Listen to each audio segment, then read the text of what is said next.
நானா first time நான் ட்ரிம்மரை பார்த்தாலே நமக்கு பயமா இருக்கு. நீங்க என்ன மூஞ்சி முன்னாடி காட்டிக்கிட்டே இருக்கீங்க ஜாலியா? இந்த தண்ணியை கண்டாலே என்னமோ தெரியல, உள்ளுக்குள்ள ஒரு பயம்ப்பா. சரி, காத்தாது பலமா அடிக்குது, காய வைங்க நல்லா. வணக்கம் நண்பர்களே, இவங்க பேரு தான் மேரியோ. ஆக்சுவலா பாத்தீங்கன்னா இவங்க ஒரு 7 to 8 months ஓல்டு ஷிட்ஸு. செம்ம ஃபர்ரோட வந்திருந்தாங்க. பட் உள்ள பார்த்தோன்னா அவ்வளோ சின்ன சின்ன நாட்ஸா இருந்தது. இவங்க பெட் பேரண்ட்ஸ்னு நான் எக்ஸ்பிளைன் பண்ணேன். என்னைக்குமே வந்து ஒரு 4 to 5 months கேப்புக்குள்ள வந்து ஷிட்ஸுஸ்க்கெல்லாம் ஹேர் கட் பண்ணிடணும். நீங்கள் இந்த மாதிரி லாங்காக வளர்க்கணும்னு நினச்சிங்கன்னா அதுக்குன்னு ஸ்பெஷல் ஹேர் கட் இருக்குது. ஸோ அதை யூஸ் பண்ணுங்க அப்படின்னு. ஸோ இப்போ வந்து பார்த்தீங்கன்னா நம்ம வந்து இவங்க ஷார்ட் ஹேர் கட் தான் பண்ண போகிறோம். அதாவது ரொம்ப ஷார்ட் கிடையாது, கிட்டத்தட்ட வந்து ஒரு 1/2 inch உங்களுக்கு ஹேர் இருக்கும். மீதி ஃபுல்லாத்தையும் நம்ம ரிமூவ் பண்ண போகிறோம். 1 inch வைக்கல.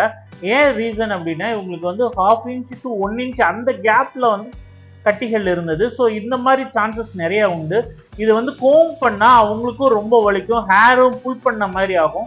ஸோ அதனால் வந்து நம்ம 1/2 inch எடுக்கும்போது அந்த இடப்பட்ட இதில் வர நாட்ஸ் எல்லாமே ஈஸியாக கட் ஆயிரும். நம்மளும் வந்து ஈஸியாக மெயின்டைன் பண்ணிக்கலாம். இப்போ பார்த்தீங்கன்னா தெரியும், அவங்க ஃபர்ஸ்ட் டைம்ங்கிறதுனால ரொம்பவே நர்வஸாக இருந்தாங்க. நான் வந்து ஒவ்வொரு இடையும் ட்ரிம்மரை வந்து அவங்க பக்கத்தில் கொண்டு போய் காமிச்சு இது ஒன்றும் இல்லைங்க பாருன்னே காட்ட வேண்டியதாக இருந்தது. அண்ட் பார்த்தீங்கன்னா இன்னொன்று படுத்துக்கிறது, இந்த ரொம்ப பயமாக இருந்ததுன்னா படுத்துக்கிட்டு சுருண்டிக்கிறது, இதெல்லாம் வந்து டாக்ஸோட ஹேபிட் தான். ஸோ நம்ம எதுவும் பண்ண முடியாது. இங்கே பார்த்தா தெரியும், அவங்களுக்கு ஃபேஸை ஃபஸ்ட்டு நல்லா கிளியர் பண்ணிட்டேன். பாடி அப்பர் பாடி ஃபுல்லாக க்ளீன் பண்ணியாச்சு. அண்டு லெக்ஸ் எல்லாம் முடிச்சுட்டு ஃபைனலாக வந்து ஆனல் சானிட்டரி போர்ஷன் இந்த இடத்த நல்லா க்ளீன் பண்ணிவிட்டு அதுக்கப்புறம் வந்து பாஸை க்ளீன் பண்ண ஆரம்பிச்சிச்சு. பாஸை ஏன் க்ளீன் பண்ணுறேன் அப்படின்னா அப்போ தான் வந்து உள்ள சின்ன சின்ன கட்டிகள் இருக்கும், சிக்குகள் இருக்கும், அது எல்லாத்தையும் க்ளீன் பண்ணால் மட்டும்தான் அடுத்து வந்து அந்த நெயில்ஸை கட் பண்ணிட்டு பாஸை ஸ்ட்ரைட்டன் பண்ண முடியும். இது நீங்கள் பார்த்தா தெரியும், அந்த பின்னங்காலில் வந்து ஃபர் கம்மியாக இருக்கும். அதுக்கு ரீசன் என்னென்னா பின்னங்கால் ஃபுல்லாகவே வந்து கட்டி சேர்ந்துருச்சு. ஸோ முன்னங்காலில் வந்து ஃபர் நிறையா இருக்கும், பின்னங்கால் வந்து ஃபர் கம்மியாக இருக்கிற மாதிரி தான் ரெடி பண்ண முடிஞ்சது. அவங்க பெட் பேரண்ட்ஸ்ட்டு நான் எக்ஸ்பிளைன் பண்ணேன்.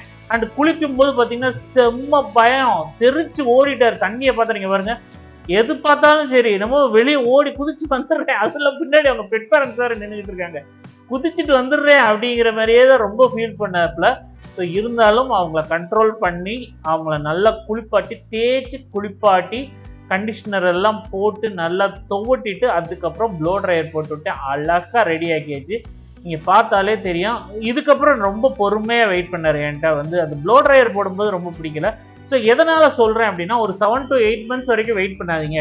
உங்கள் இடத்துல ஒரு க்ரூமர், உங்களுக்கு தெரிஞ்ச ஒரு க்ரூமர் யாராவது இருக்காங்க அப்படின்னா 4 monthsலேயே கூட்டிகிட்டு போய் காட்டுங்க. அதுதான் பெஸ்ட்டான வழி.